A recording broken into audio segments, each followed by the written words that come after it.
ईमानदारी की कीमत।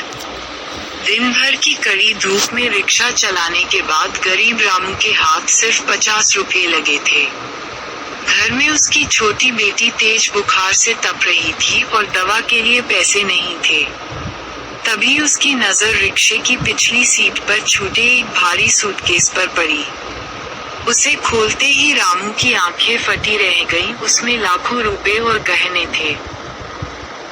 एक पल के लिए उसकी आंखों के सामने बेटी का बीमार चेहरा तैर गया।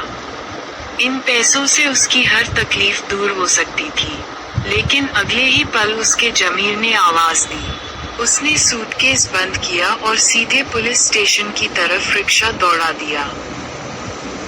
जब सूटकेस केस के असली मालिक ने रोते हुए रामू को हजारों रुपए का इनाम देना चाहा, तो रामू ने सिर्फ अपनी बेटी की दवा के लिए कुछ 100 रुपए ही लिए। यम के इस कदम ने साबित कर दिया कि गरीबी इंसान के कपड़े फाड़ सकती है, लेकिन उसका ईमान नहीं।